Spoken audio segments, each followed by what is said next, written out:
जैसा खाए अन्न वैसा होए मन, जैसा पिए पानी वैसे होए वाणी। ये कहावत भले हो सकती, साहिल के तमाशाई हर डूबने वाले पर अफसोस तो करते हैं, इमदाद नहीं करते।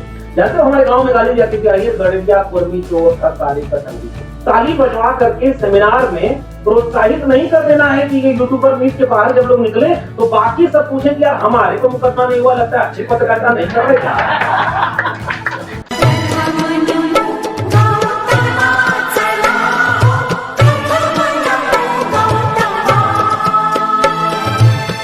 और ये सब करते हुए हमने डॉक्टर अम्बेडकर को पढ़ा था, फुले को पढ़ा था, पेरियार को पढ़ा था, लेकिन जब कोविड आया तो हमने उस समय का सदुपयोग करने की यही कोशिश की कि एक बार फिर से अपने उन आइकॉन्स को पढ़ते हैं जिनकी वजह से आइडिया ऑफ इंडिया हमारा ऐसा बना है या इसमें और कैसा बनना चाहिए। और यकीन मानिए जब हमने पहली बार गुलामगिरी फिर से पढ़ी, एनिहिलेशन ऑफ कास्ट फिर से पढ़ा, हिंदू बनाम हिंदू फिर से पढ़ा, पेरियार की लिखी हुई बातें पढ़ी, फुले की जीवनी पढ़ी, मंडल आंदोलन का इतिहास पढ़ा। इसलिए, और मैं फिर से कह रहा हूं, जितना ज्यादा से ज्यादा पढ़ेंगे, ज्योतिबा फूले जो अखबार निकालते थे उसका नाम था दीनबंधु। ईवी रामास्वामी नायकर पेरियार जो अखबार निकालते थे, कई अखबार, 3 अखबार से ज्यादा था, उसमें सबसे महत्वपूर्ण अखबार था उदी आरसू। बाबा साहब अम्बेडकर 5 अखबार निकालते थे, कंटिन्यू अखबार निकाले, बंद हुआ, फिर निकाले, फिर बंद हुआ। डॉक्टर लोहिया किताबें लिखते थे और बाद में सामयिक वार्ता करके अखबार निकाला करते थे। जितने भी आपके आइकॉन उन सब ने खूब अध्ययन किया है और एक एक बिंदु को लिखा है। आज के यूट्यूबर से मैं फिर से एक सवाल और पूछता हूं, जैसे मैंने अभी पूछा कि पिछले 1 महीने 2 महीने में आपने कौन सी नई किताब पढ़ी, वैसे ही मैं आपसे एक सवाल और पूछता हूं, जो लोग स्कूल या किसी कोर्स में एडमिशन करने के उम्र से आगे बढ़ चुके हैं उनसे, कि आपने पिछले 1-2 महीने में 1.5-2 पन्ने कब लिखा, किस बात पर लिखा, किस विषय पर लिखा। सच बोलूं, अभी आप अगर थोड़ा सा फ्लैशबैक में जाइए तो आखिरी बार निबंध कब लिखा है सोच कर देखिए। वो किसी एग्जाम में लिखा था, पास हो गए, छोड़ दिया। अगर एक पत्रकार लिख नहीं रहा तो उसे पता कैसे चलेगा कि उसकी भाषा है कैसी। बोलने के समय तो एक ऑप्शन है कि उस अपने वीडियो को फिर से देखिए, लेकिन कई बार अपनी वीडियो खुद ही देखिए, अब इससे भी ज्यादा और अच्छे काम होंगे उसमें समय लगाने का मन करता है। लेकिन आपको पता है मैं अपनी वीडियो बार बार देखता हूं और मैं हर बार मुझे लगता है कि यहां ये शब्द बहुत गलत बोल दिया। दलाल जैसा शब्द मुझे लगता है कि मीडिया या एक अच्छे भाषण में होना ही नहीं चाहिए। उसकी जगह और भी बहुत सारे, जैसे 2 शब्द है, बिकाऊ। अब आप चुनकर बताइए कि इन 2 शब्दों में से बेहतर शब्द आपको सुनने में कौन सा लग रहा है। नेता का काम है बटेंगे कटेंगे, उनको बोलने दीजिए। कटेंगे पर रिपोर्टिंग करते हुए भी अगर आप 20 बार कटेंगे कटेंगे बोल रहे हैं तो इसका मतलब उसकी ही बात पुष्ट हो रही है और आपके ऑडियंस तक जा रही है। विरोध करने में भी उसी का प्रचार हो रहा है। इसलिए काट ढूंढनी होती है कई बार कि आप अपने शब्दों का चयन कैसे करते हैं। मैं फिर से कह रहा हूं, जो हमें सुनने में अच्छा न लगे वो हमारे कंटेंट में कैसे अच्छा होगा। हमारे पुरखे कभी पहले ही कर गए, ऐसी वाणी बोलिए मन का आपा खोए, औरन को शीतल करे आपो शीतल हो। अच्छा, जो आपको अच्छा नहीं लग रहा वो किसी और को क्यों अच्छा लगे। तो मेरी गुजारिश में बहुत लंबा बोलने की बजाय मुझे लगता है कि घुमा फिरा की यही बातें हैं, पढ़ना। और अगर आपने नहीं पढ़ा है तो किताबों की लिस्ट हम आपको दे देंगे और गूगल पे सब मौजूद है। ईमानदारी से सोचकर बताइए डॉक्टर अम्बेडकर की पूरी जीवनी किसने पढ़ी, किस किताब से पढ़ी। और सबसे ज्यादा जय भीम हम बोलते हैं, बाहर नहीं बोलूंगा ये बात, क्योंकि हमें फिर कोटेशन नहीं मिलेगा, रेफरेंस नहीं मिलेगा जहां मैं आपको ले जाना चाहूं।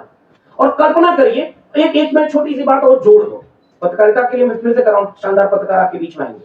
मान लीजिए किसी रिपोर्टिंग में आप गए हैं, वहां कोई जगह ऐसी आपको मिली, तो थोड़ा कभी अपनी रिपोर्टिंग में रंगों का इस्तेमाल करिए, कभी म्यूजिक पर कोई बात करिए, कभी वहां के लोकल जो वहां के कल्चर से जुड़ी हुई चीजें हैं, कहीं चूड़ी बन रही होगी, कहीं कपड़े का काम हो रहा होगा, और ये कमेरा लोग 90% वही तो काम करते हैं। तो क्यों ना हम इतने बहुजन यूट्यूबर थे, जैसे अब आखिर में मैं पूरी अपनी बातचीत को समेटूं तो हम क्यों पत्रकारिता में, आज तो मैं तो मेरा मुख्य पहचान लेखक और यूट्यूबर ही दोनों की। कल तक यूट्यूबर होना शर्म की बात थी, आजकल बड़े बड़े लोग नौकरी से निकालने जा रहे थे, यूट्यूबर ही बन रहे। दिल्ली विश्वविद्यालय का अपना एक यूट्यूब चैनल है, अब नहीं कोई देखता तो मैं क्या करूं, मुझे ज्यादा देखते हैं तो उसमें कंटेंट ठीक करो। इसका मतलब यह है कि हम पत्रकारिता क्यों करना चाह रहे हैं, पैसा भी चाहिए। अगर आपको यूट्यूब आपको पैसा नहीं देगा, ट्विटर के भरोसे रहेंगे तो अनाप शनाप लिखकर ट्विटर से पैसा कमाने की कोशिश करेंगे। और सबसे घटिया काम होता है पैसा कमाने के लिए काम कर देना। क्योंकि आज ट्विटर जब से पे आउट बढ़ाया है, सबसे ज्यादा गंध मच गई है ट्विटर पे कि नहीं, अनावश्यक रीच के लिए वो सारी चीजें हो रही है। लेकिन अब वो एक ऐसा जरिया जिससे पैसा भी आए, क्योंकि उसकी जरूरत है। पैसा आएगा तो किसी से समझौता नहीं करेंगे, तो मालिक कोई नहीं होगा आपका। अब मैं अपनी बात को समेटते हुए आखिर में दो बातें कह रहा हूं। अखबारों की दुनिया वहां तक पहुंच गई, हिरन अपना इतिहास अगर नहीं लिखेंगे तो शिकारियों की गाथाएं ही इतिहास में दर्ज हो जाएंगी। चिनुआ चिपेनी की बात कहती, बाबा साहब अम्बेडकर दो नहीं थे इस देश दुनिया में, अकेले थे। फूले अकेले थे, पेरियार अकेले थे, लोहिया अकेले थे, मंडल कांशीराम अकेले अकेले आए, लेकिन कुछ ऐसा किया। मैं आपसे ये कहना चाह रहा हूं कि हमारे पास इतनी भीड़ है, मैं भीड़ ही कह रहा हूं, अगर इसमें गुणवत्ता आ जाए तो क्या हम अपने समाज को बेहतर पेपर सोसाइटी नहीं कर सकते? मिसाल के तौर पर पॉइंट नंबर 1, हाथ में माइक अगर और कैमरा है तो इसका मतलब जिम्मेदारी ज्यादा है। एक यूट्यूबर बहुजन समाज का अगर खराब क्वालिटी की, जैसे आप किताब, मेरे हाथ में डायरी है, इसके पहले पन्ने पर एक बहुत अच्छी सी पेंटिंग बनी हुई है, हैंडमेड पेंटिंग जैसा। इसका सामने का कवर पेज देखकर लग रहा है कि क्रिएटिव है, रंगों का इस्तेमाल, क्या बनेगा, कैसे बनेगा, ये एक आकर्षण पैदा करता है। इसके पन्ने, अब इसके दो चीजें, ये सब गुणवत्ता कैसे आएगी? या तो खूब पैसा इन्वेस्ट किया जाए, अगर पैसा है तो गुणवत्ता के लिए इन्वेस्ट करिए, और अगर पैसा नहीं है तो अगर थंबनेल बनाने में रंग का इस्तेमाल, शब्द का इस्तेमाल, उसका फॉन्ट, उस पर कौन सी इमेज होगी, इसका सौंदर्य बोध तो डेवलप करिए। और भाषा सौंदर्य बोध से बनती है। जैसा खाए अन्न वैसा होए मन, जैसा पिए पानी वैसे होए वाणी, ये कहावत भले हो सकती है, लेकिन जहन में नफरत होगी तो पत्रकारिता में कट्टर शब्दों का इस्तेमाल अपने आप आ जाएगा, और जहन में ठहराव होगा तो भाषा विनम्र होगी। हमें पूरी विनम्रता से एस्थेटिक सेंस डेवलप करना है, सौंदर्य बोध। हमें रंगों की समझ नहीं। कई बहुजन नायकों की किताबें इतनी खराब पन्ने में है कि उनको सामान्य व्यक्ति कभी नहीं पढ़े। तो कभी मजबूरी रही होगी तो खराब किताब आ गई, फिर भी लोगों ने खोज कर पढ़ा कि फूले की किताब, अम्बेडकर की किताब। आज आप खराब किताब लेकर नहीं पढ़ा सकते लोगों को। जैसे अगली पीढ़ी के बच्चों को सामने संकट है कि विचारधारा से उनको जोड़ पाएंगे, या वो भी कहीं जा रहे हैं झंडा उतारने, नया वाला फहराने, उनको पता ही नहीं इतिहास। इसलिए आखिर में मेरी गुजारिश यह है कि आप एस्थेटिक सेंस पर काम करें। बहुजन होने का मतलब ये कतई नहीं कि आपके 100 वीडियो पिछली जो बनी है उसकी भाषा एक जैसी, विषय एक जैसा, कंटेंट एक जैसा, केवल समाज से शिकायत, केवल जो है एट्रोसिटीज की खबरें। मुझे लग रहा है कि वो जरूरी है, वो प्राथमिक है, लेकिन उसके साथ सौंदर्य बोध डेवलप करने के लिए कभी पढ़िए ना उस पर ओम प्रकाश वाल्मीकि की कविता ठाकुर का कुआं, वो आपके कंटेंट को मजबूत करेगी कि नहीं करेगी? लेकिन आपने चूंकि कविता पढ़ी नहीं कभी जीवन में, और आपके कंटेंट में कविता का अंश ही नहीं है, तो फिर भाषा कैसे ठीक होगी? इसलिए जितना पढ़ेंगे, और कबीर के दोहे कितने लोग अपने कंटेंट में इस्तेमाल करते हैं, मैं आपसे जानना चाहता हूं। और मुझे अभी आप 5 मिनट के लिए कोई विषय दीजिए, मैं उसमें 5 दोहे आपको बता दूंगा। अभी बताइए, कोई भी कंटेंट अगर आपको बोलना है और उसमें कबीर का एक दोहा आपने पढ़ा, तो व्यूज तो बात की बात है, आपके कंटेंट में दम होगा कि नहीं होगा, उसमें वैधता पैदा होगी, प्रभाव पैदा होगा।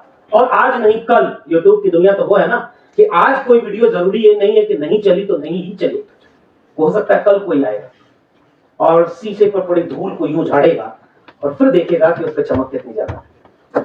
तो कुछ काम इसके लिए किया जाए। आखिर में मेरा वक्त चूंकि लगभग पूरा हो चुका है, इसलिए मैं आपसे जाते जाते दोनों बात मैं फिर से दोहरा देता हूं बिंदुवार।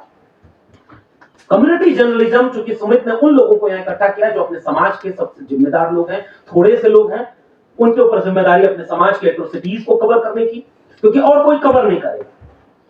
कोई अगर गांव में दमन हो रहा है, अन्याय हो रहा है, अत्याचार होता है, उसे कोई और नहीं दिखाएगा, तो आपको दिखाना जरूरी है। लेकिन जब उससे फुर्सत मिले, कभी वक्त मिले, किसी किताब पर, हमारा एक दोस्त है वो बहुजन साहित्य करके चैनल चलाता है और उसने किताबों पर कंटेंट बनाया, एक साइंस जर्नी करके एक चैनल है, वो रेफरेंस के साथ मनुस्मृति में कहां लिखा है तो उसने चौपाई पढ़ के सुना दी, ये देखो पेज नंबर इतना, ये इतना। झूठ भी नहीं बोलना, जैसे वो भाजपा के प्रवक्ता बोल दिया कि बाबा साहब की इस किताब पर इतने नंबर पर है। फिर एक लड़का, वो इंस्टाग्राम वाला मुकेश, उसने कहा कि वो किताब इसी एडिशन हमने देखी, उस पर तो वो पन्ना है ही नहीं, क्योंकि आप पे नजर ज्यादा है। अगर मेरे जूते पर ट्वीट हो सकता है कि 8,000 का पहन रहे हैं, तो आपके कंटेंट पर तो जरूर खोज खोज करके निकाला जाएगा कि आपने गलत रेफरेंस दे दिया। और जानते हैं, हमारे तर्क से जो जीत नहीं सकता, वो हमें बदनाम करके डिलेजिटिमेट कर देगा। और हमारे लोग तो इस बात में महारत हासिल है कि जैसे ही अपने में कोई कमी हो जाए तो 20 लोग अपने ही सबसे पहले खड़े हो जाते हैं। बताओ, इनको ये भी नहीं आता बड़े आए करने, उधर वो सब किसको किसको बचा ले जाते हैं, पता ही नहीं चलता। ये तो अभी इसकी ट्रेनिंग नहीं दूंगा, नहीं तो लोग कहेंगे अच्छा इनको आजकल लोग आलोचना कर रहे हैं तो अपनी बात कर रहे हैं। हमने कह रहे, लेकिन एक बात इशारे में कह रहा हूं, साहिल के तमाशाई हर डूबने वाले पर अफसोस तो करते हैं, इमदाद नहीं करते। इमदाद का होता है मदद, कोई मदद नहीं करने वाला। इसलिए मैं केवल गुजारिश करके जा रहा हूं कि जब आपकी प्रतिस्पर्धा है तो किसी टीवी चैनल, किसी एंकर से अपनी प्रतिस्पर्धा मत मानिएगा। आपकी प्रतिस्पर्धा अपने आप से है, क्योंकि आपके पास अपनी भाषा है। मेरी भाषा को कभी कॉपी नहीं करिए। शब्द भले ही हमारे कॉमन हो सकते हैं, भाषा कभी कॉपी नहीं की जा सकती, भाषा कभी ओढ़ी नहीं जा सकती। और जाते जाते मैं एक बात बताऊं, अकबर बिरबल के किस्से से मैंने आपको जितनी बातें कहनी थी बताने की बजाय मैंने उदाहरण में कह दिया। कई बार बात कहने में किस्सा भी इस्तेमाल करिए, कहावत भी इस्तेमाल करिए। मैंने जब मुझे बार बार जो बात कहनी थी, मैं एक गांव में गया, एक बहुत बड़ा कार्यक्रम था। 90 साल का एक बुजुर्ग आकर के हमसे बोले कि जानते हो तुम ओबीसी हो, हम लोग तो बहुत समझाते रहे ओबीसी को, लेकिन दलित समझाता है तो अम्बेडकर को अपना कभी ओबीसी तो मानता नहीं। तो आप जैसे लोग पढ़ लिख करके आते हैं तो वो विचारधारा की बात करते हैं। जानते हो हमारे गांव में गाली जाती थी, अहिर गड़िया कुर्मी चोर था सारे का टंगरी चोर। अब मैंने जब इसको सुना तो मैंने कहा यार ये तो कमाल का कंटेंट है, जो मेरे गांव में था, मेरे बुजुर्गों के पास था। क्योंकि पीड़ा में थी, मुहावरे थे, कहावत थी और देसी भाषा थी। और दिल्ली के कॉन्स्टिट्यूशन क्लब में मैंने ये बात पूछा कि हिंदू के नाम पर एक करने वाले जरा जवाब दें कि ये कहावत किसने बनाई, किसी मुसलमान ने बनाई क्या? अब सोचिए, ये जैसे ही मैंने एक वाक्य बोला, मैंने पहला काम किया कि कम्युनलिज्म यानी सांप्रदायिकता से अपने को अलग कर लिया। यानी सांप्रदायिकता हमारी लड़ाई नहीं है हिंदू बना मुसलमान की। और दूसरा काम यह किया कि जे गाली जिसने बनाई उसको आइडेंटिफाई करने के लिए हमने कंटेंट दे दिया। और तीसरा काम यह किया कि जो लोग अपने को जाति व्यवस्था में श्रेष्ठ मान रहे थे उनको भी यह समझाया कि तुम्हारे नाम पर गाली। लोग कहते हैं अरे पगले, आसमान में धान नहीं उगा करता। मैं कहता हूं अरे पगले, जब जमीन पर भगवान उग सकता है तो आसमान में धान क्यों नहीं उग सकता? और अब तो इन दोनों में से एक होकर रहेगा, या तो आसमान में धान जमेगा या जमीन से भगवान। अब ये कविता है रमाशंकर विद्रोही, किताब का नाम है नई खेती। जेएनयू में रहकर के कविता लिखी है उन्होंने। अब क्या जरूरत है चीख के चौराहे पर कहने की कि मैं नहीं मानता भगवान को? सवाल हमारे पुरखे हमसे ज्यादा इलाज करते हैं। बीमारी पहचान लीजिए, इलाज करने के लिए फूले अम्बेडकर, पेरियार और लोहिया से बड़ा डॉक्टर कहां खोजने जाएंगे हम? तो ये मैंने अपने कंटेंट में ये बात कहनी चाहिए कि हम अपनी भाषा को इन रास्तों से समृद्ध कर सकते हैं, पुराने लोगों से बात कर सकते हैं। जब आप ग्राउंड रिपोर्टिंग करते हैं तब आप ये देखिए कि आपके सवाल की भाषा और उसके जवाब की भाषा में कितना फर्क है। अगर फर्क ज्यादा होगा तो कंटेंट जो लोगों तक पहुंचना उतना नहीं पहुंच पाएगा। भाषा का मतलब ये नहीं कर रहा हूं कि कोई ब्रज बोल रहा है तो आपको भी ब्रज सीखनी होगी, अभिधा में नहीं लेना है, लेकिन उस बात को उस लहजे तक ले जाना होगा। तो मुझे लगता है कि बात पूरी हो जाएगी। किताब पढ़ें, खूब लिखें और सौंदर्य बोध डेवलप करें। और मैं फिर से कह रहा हूं, अगले बहुजन यूट्यूबर मीट के समय अगर फिर से मिलें तो पिछले सालों के अपने थंबनेल का रंग देख लीजिएगा, और अगली बार जब आप आएंगे तब देखिएगा कि आपकी भाषा, आपके थंबनेल में कलर कॉम्बिनेशन, आपके थंबनेल का लैंग्वेज कितना बदल पाया। आप भले सरकार मत गिराने की थंबनेल लगाइए, काम ऐसा करिए कि अपने आप गिर जाए।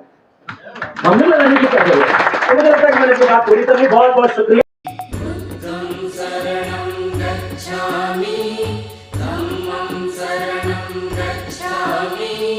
संघं शरणं गच्छामि।